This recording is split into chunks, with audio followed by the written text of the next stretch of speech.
Imagine you're building a multi-agent system, an orchestrator that distributes tasks to specialized sub-agents, one for football and one for general questions. And now you want all the agents to share the same conversation history.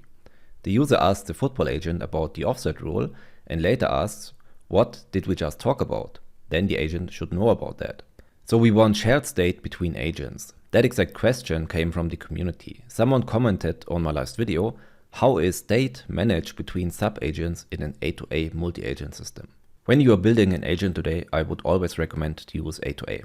That is short for the agent-to-agent protocol, an open standard that defines how independent agents communicate with each other. But if you look at the specification, shared state is not part of it, deliberately. So in this video, you will learn why A2A has no shared state, what mechanisms the protocol offers instead, and how I solved that problem anyway. So why does shared state not exist in A2A? A2A has a core design principle, opaque execution. Agents collaborate based on declared capabilities and exchanged information, without access to each other's internal state, memory or tools. Agent A talks to Agent B, and Agent B knows nothing about Agent A internal state. No shared memory, no shared database. That's not a bug, that is by design. But why? Because A2A is built for an ecosystem where agents can come from different vendors, are written in different languages, run on different servers. If Google runs one agent and Microsoft runs another, you can't just say, share this Redis instance. That does not work.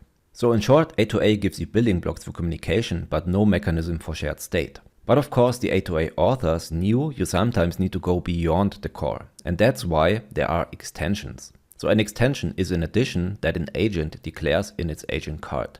Each extension has a unique URL, a description and a required flag. Extensions don't change the core protocol, they use the existing metadata fields on messages and artifacts to pass additional information. So that's the official way to extend A2A without breaking the protocol. And that's exactly the path you can use for shared state. So if A2A has no shared state but offers extension as an expansion mechanism, then I can build shared state as an extension. So I define an extension URI and declare it in the agent cards of all participating agents. That way the orchestrator, the football agent and general agent all say, we understand that protocol. The convention is the client sends a chat ID in the message metadata. That's the key for the shared history. Every agent that supports the extension reads the history for that chat ID from the external store and writes back the response. So we achieve three things. First, we are protocol compliant. Metadata fields are designed for this. Second, agents without the extension still work. Third, decoupled.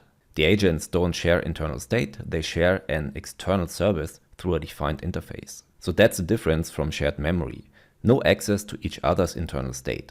Instead, access to your neutral external store mediated through an extension that both understand. So much of the theory, let's now have a look how this works in practice. Okay, I'm now in VS Code, and as always you can get the link to repository in the description. So here we've got 4 services. The history API, which shares the memory for all of these agents. We've got the orchestrator, and then the football agent, which does streaming via A2A, and a general agent, which uses a request response model, and a client, which is a little CLI tool that makes us easier to send a question to the orchestrator. Okay, so to start all of the servers, please open 4 terminals, and in the first you type python history API.py, in the second python server stream.py, in the third python message.py, and in the fourth python orchestrator.py. So every service should now be up and running, and we can use the CLI tool, so the client.py, to send a message to the orchestrator. Okay, so next we will use the client.py, and we can run python client.py. So this is a type application, so we can use arguments here. And the first one is -- chat ID, and we just call it session1. And the second one is the text that we want to send to the orchestrator. So the orchestrator will convert that into a message object and send it to the sub-agents. So session1, explain the offside rule.